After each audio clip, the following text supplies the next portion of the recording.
Shalom, saudara-saudariku yang dikasihi Tuhan. Selamat berjumpa kembali melalui channel Insani, Inspirasi Sabda Allah hari ini, Minggu 24 Oktober 2021, dalam pekan biasa yang ke-30. Marilah kita mengawali permenungan kita dengan berdoa dalam nama Bapa dan Putra dan Roh Kudus. Amin. Allah Bapa yang Maha Baik, hari ini gerejamu merayakan hari Minggu Misi Sedunia. Semoga kami juga mau mewartakan kabar keselamatan, kabar sukacita kepada dunia melalui pelayanan-pelayanan kami sesuai dengan panggilan yang Kau amanahkan kepada kami masing-masing. Demi Kristus Tuhan dan pengantara kami.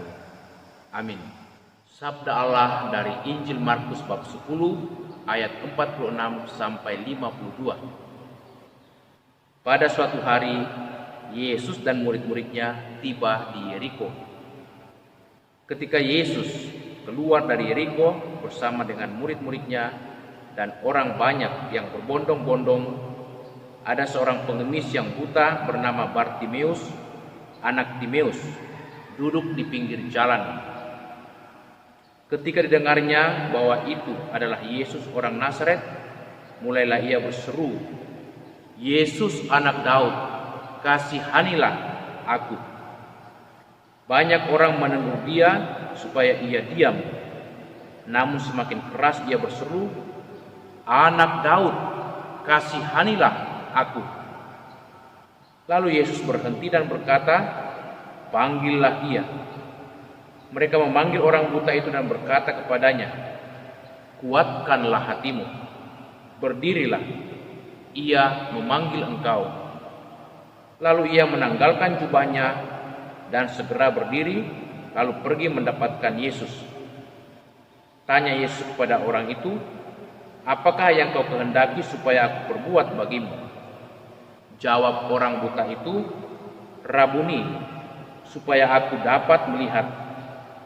Lalu kata Yesus kepadanya, "Pergilah, imanmu telah menyelamatkan engkau." Pada saat itu juga melihatlah ia, lalu ia mengikuti Yesus dalam perjalanannya. Demikianlah Injil Tuhan. Saudara-saudariku yang dikasihi Tuhan, hari ini gereja merayakan hari Minggu Misi Sedunia. Hari Minggu Misi ini dimulai dan ditetapkan oleh Paus Pius ke-11 pada tahun 1926, di mana gereja kembali diingatkan akan martabat panggilannya untuk mewartakan karya-karya belas kasihan Tuhan. Dan sekaligus juga gereja umat Allah diajak untuk mendoakan para misionaris yang berkarya di mana saja.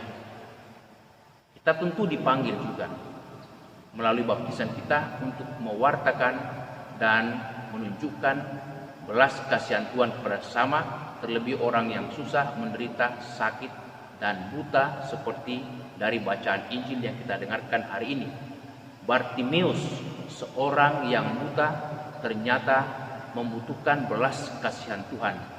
Maka ketika dia mendengar bahwa Yesus akan masuk ke dalam kotanya di Yeriko, dia sangat girang dan segera mengambil tempat di pinggir jalan untuk mendengarkan kedatangan Yesus.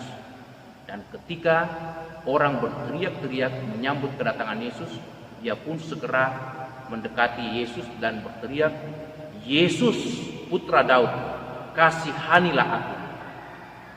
Tetapi kerinduan Bartimeus untuk bertemu Yesus, untuk melihat Yesus, ternyata mendapatkan tantangan dan halangan dari banyak orang. Dia disuruh diam, bahkan disuruh untuk bungkam. Namun Bartimeus tidak putus asa, dia justru berteriak keras, "Yesus anak Daud, kasihanilah aku." Reaksi Yesus sangat berbeda dengan reaksi orang banyak. Justru Yesus memilih untuk memanggil dia dan berdialog, berbicara. apa yang kau kehendaki supaya aku perbuat bagimu? Segera Bartimeus menjawab, Rabuni, supaya aku bisa melihat. Guru, semoga aku bisa melihat karena kuasa-Mu. Dan Yesus menyembuhkan kebutaannya.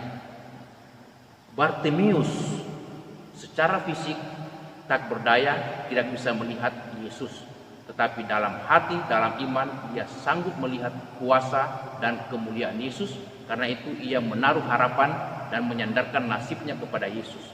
Dan betul, karena imannya dia disembuhkan dan dipulihkan.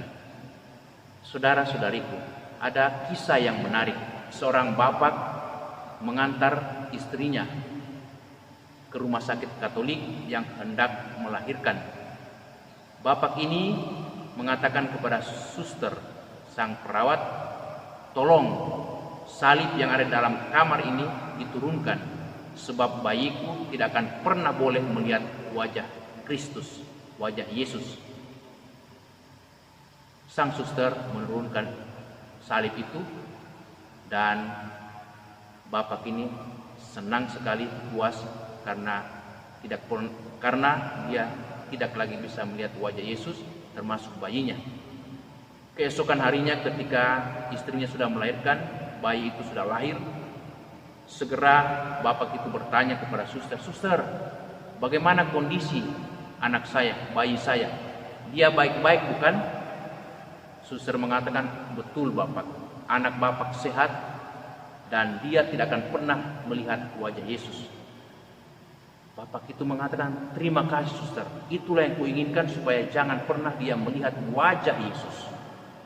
Tetapi suster itu mengatakan, "Sungguh keinginan Bapak itu sangat jahat. Apa yang Bapak inginkan dikabulkan oleh Tuhan. Anak Bapak lahir buta dan dia tidak akan bisa melihat wajah Yesus." Saudara-saudariku, kebanyakan di antara kita persis sama dengan bapak ini. Secara fisik bisa melihat, tetapi secara iman bahkan dalam hati kita tidak bisa melihat. Itulah tantangan bagi kita, itulah kelemahan bagi kita. Kita tidak sanggup melihat kebaikan-kebaikan, karya-karya, kemuliaan-kemuliaan Tuhan dalam hidup kita. Kita mudah berkeluh kesah. Kita tidak sanggup bersyukur kepada Tuhan, mensyukuri segala kebaikannya. Bahkan kita tidak bisa melihat kebaikan-kebaikan, hal-hal positif dalam diri kita, dalam keluarga kita, terhadap orang tua kita. Kita tidak sanggup melihat kebaikannya. Juga suami istri tidak bisa sanggup melihat kebaikan-kebaikan pasangannya. Orang tua dengan anak, guru dan murid. Demikian juga imam atau pastor dengan umatnya tidak sanggup melihat kebaikan-kebaikannya. Itulah godaan, itulah kekurangan kita. Semoga melalui sabda Tuhan hari ini kita juga berani seperti Bartimeus memohon belas kasihan kerahiman Tuhan. Yesus anak Daud, kasihanilah aku, supaya kita dipulihkan, dapat melihat secara fisik, tapi terutama melihat secara iman dalam hati kita. Amin.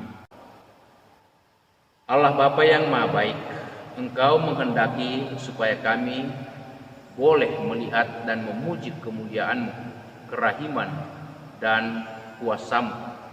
Semoga kami selalu mensyukuri kebaikan-Mu, belas kasihan-Mu, berkat-Mu yang kami terima dalam hidup ini, sehingga seperti Bartimeus kami selalu boleh mensyukuri kebaikan-Mu dan mau mengikuti Engkau setelah kami boleh melihat dengan jelas melalui iman kami, melalui hati kami akan kuasa belas kasihan-Mu. Bersyukur untuk semua kebaikan-Mu. Demi Kristus Tuhan kami. Amin. Tuhan bersamamu. Semoga saudaraku sekalian senantiasa dilindungi, dibimbing, diberkati Allah yang Maha Kuasa, Bapa, Putra, dan Roh Kudus. Amin. Terima kasih saudara-saudariku yang telah mendengarkan sabda Allah dan renungan hari ini. Semoga saudara-saudari bersama dengan segenap anggota keluarga senantiasa diberkati Tuhan dalam setiap aktivitas dan pelayanannya. Amin.